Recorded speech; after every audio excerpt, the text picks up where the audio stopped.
allahu rabi le 24 day xam ni ku ngay jëm ak du doon bokku ni dina xamal ni waa Kawsara tamit ñooy sa dernier toi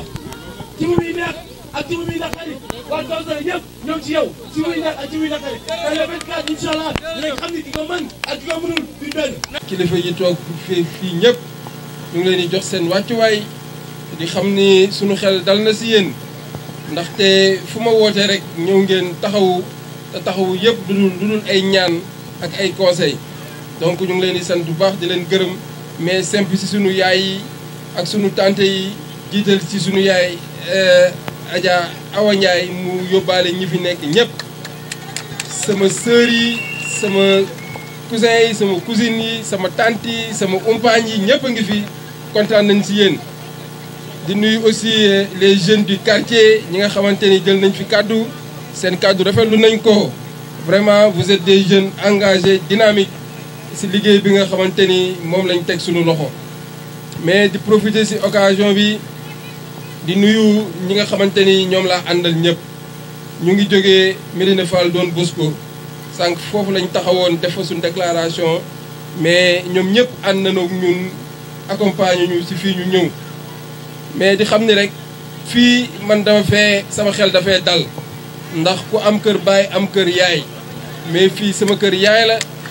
te kuy wàllu yaan dañ naan sa kër yaay moo tëggul donc nag fii ñun yaakaar gi ñu fi am xam nañ ni confirmer ngeen ko ci législative ya parce que tey bu ñu amee écart bu considérable fii ci Kawsara ak ci Kër Cheikh ak ci Médina Fall c'est parce que mouvement Siggi Jotna dafa liggéey bu am solo ndax man fii laa juddoo fii laa fekke baax donc Médina Fall Kawsara Kër Cheikh samay mbokk rek a fi nekk te samay mbokk bu ñu leen génnee ci Médina Fall ak Kawsara dara doon fa desati donc tey sunu xel dal na fii di leen gën a ñaax rek ni kontaan nañ ci teeru bi gis nañ seen taxawaay surtout jigéen ñi engagement seen détermination dama siy lim à chaque fois Awa Sayer mi nga xamante ni moom ngeen jiital di femme bu dynamique di femme bu dëggu di femme bu gëm lu muy def donc ñu ngi koy remercier di ko encourager si li nga xamante ni moom lay def mais aussi di nuyu suñu sœur Khady Sarr si détermination bi nga xamante ni am na ko ak madame Seynabou donc vraiment ñu ngi leen di gërëm te di wax rek ñun amuñu dara lu dul jigéen ñi amuñu dara lu dul ndaw ñi donc président Macky Sall dafa inscrire année bi mu nekkoon année sociale 2018 ñëpp gis nañ li mu si entrepreneuriat rapide fekk ay jigéen yu soxla ay financement nga financé leen fekk ay ndaw yu am ay projet nga financé leen donc je pense que loolu rek doy na année sociale mais aussi année sociale boobu mouvement Siggi Jotna def na si ay actions yu am solo parce que def nañ si consultation médicale gratuite boo xamante ni c'est agrémenté par des dons de lunettes et aussi par des médicaments donc je pense que consultation boobu rek war na tax tey waa Thiès voté le président Macky Sall ndax Ablaye Dieye le mouvement Siggi Jotna parce que ku gis ophtalmologie ni mu chéré ku gis lunette ni mu chéré tey ñi amoon problème mu bët yëpp presque jour boobu on a offert plus de 3000 lunettes bi si nekk rek boo ko doon jënd jar na plus de 100 000 francs instant bi am na ñu fi nekk di jaxase nit ñi seen xel mais teguñu fi programme kenn waxul ni seen wax yëpp du ñuy wax ni président liggéeyul mais xaste xuloo xiiroo ŋaayoo tëj nañu kii tëji nañu kii ñun suñu yoon nekkul si ku ñu tëj ak ku ñu tijji ki suñu yoon ki mu nekk mooy ki nga xamante ni mu ngi liggéey réew mi mu ngi jëmale réew mi kanam mu ngi jàppale ndaw yi ñu am liggéey mais aussi mu ngi jàppale jigéen ñi bu ñu am ay financement donc kooku nag président Macky Sall mooy le président apte pour un deuxième mandat mooy le candidat utile pour un deuxième mandat donc ñu ngi leen di ñaax ngeen jëli seen i carte électeur te sax fii sama xel dafay dal parce que ñii ñu farlu lañu ñu am fulla ñu am fayda lañ jigéen ñi góor ñi am nañ fulla am nañ fayda donc xam naa ni ñëpp am nañ seen carte électeur pour que le 24 février 7 heures du matin jóg leen dem si centre de vote yi ku nekk rang nank dem sa bureau voter le président Macky Sall mooy carte boo xamante ni moo am fas bi donc je pense que ni loolu lu am solo la maa ngi leen di ñaaxaat surtout ndaw ñi dégg naa seen wax mais am leen yaakaar ci président Macky Sall ndaxte dafa lancé un projet pour l'emploi des jeunes de 2019 à 2021 pour war a yokkaat presque 500 000 emplois encore parce que diggoon nañu 500 000 emplois ci septennat il a fait plus de 495 000 emplois donc yéen ndaw yi dem leen jàng ngeen formé wu am seen métier am seen xam-xam bu ko defee lii di ñëw yéen a ko mën a jariñu emploi yi yéen ndaw yi yéen a ko mën a jariñu ñun nag ci lu ñu mën dinañ xool nu ñuy taxawoo ndaw ñi ndax ñu mën a am liggéey yoo xamante ni dina leen mën a jariñ donc ñu ngi leen di encore sensibiliser ne la victoire du président de la République repose sur vos épaules vous la jeunesse donc tey man ak yéen ñëpp ñun ñoo war a falaat le président Macky Sall parce que son horizon c'est 2035 le plan Sénégal émergent horizon 2035 la pour un Sénégal merveilleux pour un Sénégal émergent mais aussi pour un pays développé donc ñu ngi leen di sant bu baax di leen gërëm asalaamaaleykum wa rahmatulah. di nuyu suñu sœur Maguette vraiment moom c'est une battante c'est une femme engagée dynamique donc vraiment gis nañ taxawaayam di nuyu ñi nga xamante ne ñoo fi teew yëpp mais lii day wane rek le président Macky Sall dafa compter sur une coalition compter sur sa mouvance donc tey wane ni tey ñun ñëpp les alliés les mouvements de soutien les partis ñi nga xamante ni tey ñoom ñëpp tey ñoo def benn say àndandoo pour liggéey le président donc tey lii preuve la man mii ma am loo xamante ni dinaa ko témoigner fu ma toogee si autorité ne leen kat les femmes de la zone nord boole na nekk benn àndandoo di def proximité di def ay porte à porte parce que loolu le président Macky Sall joxe message am mais booloo leen nekk leen benn dugg ci kër yi def ay porte à porte sensibiliser la population wax ko ni le président am na bilan donc lii kontaan nañ si vraiment c'est une image à saluer te lii wane nañu rek yéen ay jàmbaar ngeen am na fi aussi sama responsable boo xamante ni bokk na si yéen convier nga muy Adja Ndeye Diaw jàmbaar la moom mu ngi nekk ba Thiali mais tey lii wane nañu rek dafa déterminé wu engagé pour le président Macky Sall donc lii nii rafet na tey teeru bi nga ma teeru fii bàyyi ngeen seen i yitte ñëw teeruñu donc ñu ngi leen di remercier di leen encourager di xam ni bu jigéen ñëpp doon def nii di dugg ci kër yi ci gox-goxaan yi donc je pense que ni au soir du 24 février dinañ am ndam te incha allah yaakaar nañ ko fii ci zone nord parce que tey gis nañ ni la donne a changé gis nañ ni fi ne nii peur est en train d'être installée au camp de l'opposition parce que celui qui installe la violence est dans une situation de faiblesse te situation boobu nag ñun on appelle au calme nous appelons à la retenue que ñu bañ a def violence ñëpp ku nekk am nga foo far donc suñu caravane yi bu ñu rombantee ñu ne ko opposition nañu tàllante loxo nuyonte wante jarul sànni xeer jarul xuro jarul ŋaayoo ku nekk xam nga ki la mën au soir du 24 février waa Thiès dinañ choisir te Thiès xam nañ ni ils vont choisir le président de la vérité. tey jii bu fekkente woon du ni nga mel ci say bokk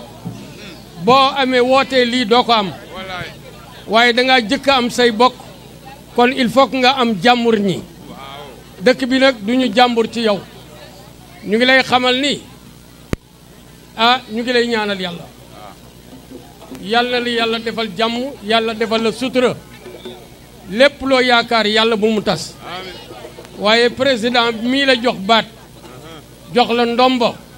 boole la ci ñi mu yaakaar ci dëkk bi yàlla bu yaakaaram tas yàlla la yàlla jàppale yàlla la yàlla dëgëral ñun nag amuñu lu dul suñu njaboot rek la ñu am te wolof dafa wax ni bu ñey dee xàll babal doom jaa tax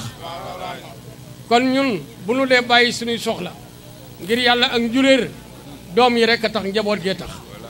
te nag njaboot gi yëpp ànd na ak yow kon ñun itam ñu ngi lay ñaanal yàlla defal la ndam ndax dañoo wax ni ku am lu néew di ko bokk ak yow su amee lu bari waxi noppi te itam nag ku ñu boot di bëre da ngay fexe ba ki la boot daan ndax nga war ñaar kon ñu ngi lay ñaanal yàlla nga daan. man la Khady Dieye présidente commission féminine zone nord dëgg vraiment ñi ngi rafetlu sa liggéey bi nga def ci jeunesse bi dafa guddi nag mënuñoo guddal te bu ñu bëggee wax lépp dinañ fi fanaan amuñu sa fay rafetlu nañu sa liggéey bu baax ci jeunesse bi li nga fiy def dégg nañ ko mi ngi ñu fiy fekk yéen yàlla lañ leen di bàyyeel mu fayal ñu leen yéen sama mbokk jigéen yi yéen laay waxal ñun dañoo sonn ci naxante bi tollootuñu fenn foo xamante ne dañuy nax dama bëgg dimanche le 24 février ngeen teel a sangu jël seeni carte dem sànnil ko Macky Sall ñu gañe. li ñuy wax rek mooy tey dañoo nekk ci campagne électorale nekk ci def ay visite de proximité gëjoon nañ fi wante tey comme ni ko Papa Dieye waxee rek jot moo amul woon moo tax tey ñu ne dinañ jaaraat fi ñu jaaroon ñëpp waxtaan ak ñoom sensibiliser leen ci li nga xamante ni moom la ñu président Macky Sall yebal pour ñu waxtaane ko mooy def ay porte à porte def ay proximité dugg ci biir kër yi proposer ko son bilan parce que le président Macky Sall kenn du naatable ni am na bilan te bilan am dafa di loo xamante ni dafa leer ce sont des réalisations palpables mën nañ cee lim PUDC parce que tey ñun bu ñu toogatee lu yàgg gisuñu suñu mbokk kaw yi ñëw suñu kër c'est parce que président Macky Sall am na fu mu leen taxawu parce que PUDC kat dafa am solo ak aussi bourse familiale yi nga xamante ni mu ngi leen koy jox donc je pense que président boo xamante ni mbébétam yëpp mooy askan yi nekk ci village yi ñu mën a mel comme ñi nekk ci ville yi am wutal na leen courant wutal na leen ndox wutal na leen ay piste donc tey ñun bu ñuy seetaan télé village yi ñu ngi seetaan télé bu ñuy naan eau potable ñoom aussi ñu ngi naan eau potable te loolu lépp je pense que tàccu leen ni le président Macky Sall moo def loolu donc kooku jar na jox deuxième mandat mais aussi gis nañ fi Promoville mooy duggaat ci koñ yi def ko ay tali donc président Macky Sall commencé na loolu mu ngi koy def ci koñ yi donc je pense que ni kooku war na mériter deuxième mandat mais aussi gis nañ fi couverture maladie universelle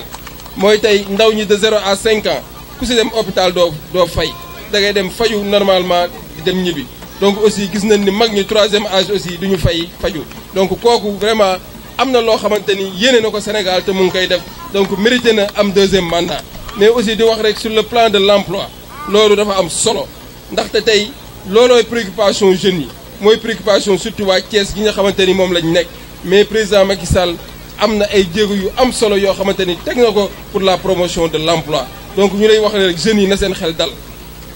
dal xam ni président Macky Sall li ko soucier mooy ndaw yi am liggéey parce que tey bu tegee PSE plan Sénégal émergent horizon 2035 donc je pense qu'une bonne partie sera réservée pour la jeunesse donc loolu da ngeen ci am yaakaar am ci yàqin avec l'arrivée du pétrole et du gaz donc on saura que le Sénégal sera un pays développé sera un pays émergent mais aussi sera un pays avec des perspectives merveilleuses donc loolu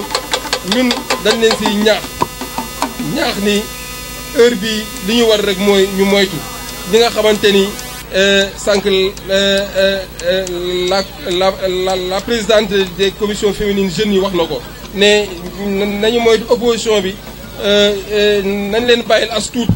xam nañ ni mënatuñoo am dara mais tey ñu ngi user la violence te violence falul kenn donc Sénégal réewu jàmm la réewu démocratie la réewu liberté la ne ku nekk fi nga war a far nanga fa far ñu def campagne ci jàmm kenn bañ a sànnante xeer kenn bañante dóorante kenn bañ a xuloo kenn bañ a ŋaayoo parce que Sénégal benn bopp la ñëpp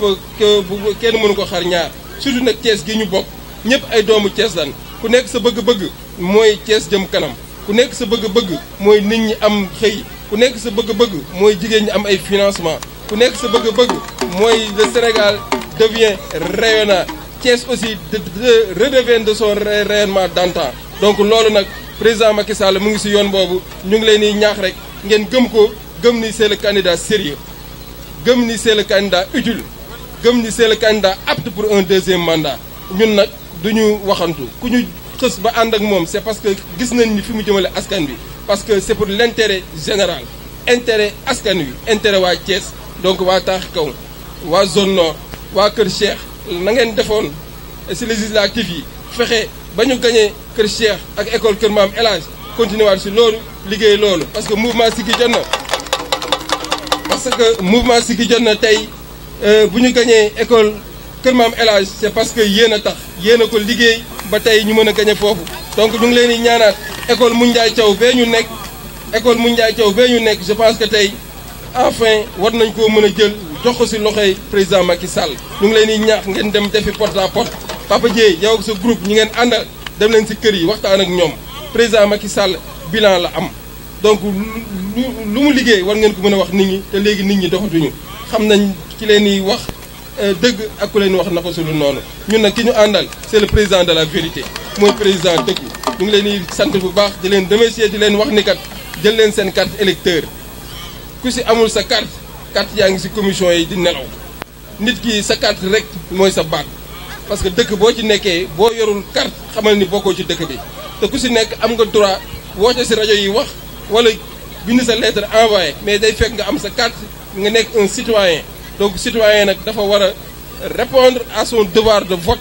donc loolu devoir la ci citoyen mu dem voter ji donc ñu leen di ñaani au soir le 24 février li ñu bëgg mooy ngeen voter sunu président Macky Sall ndax mu mën a am ndam au premier tour ñu ñëwaat fii fête ko le 24 février di leen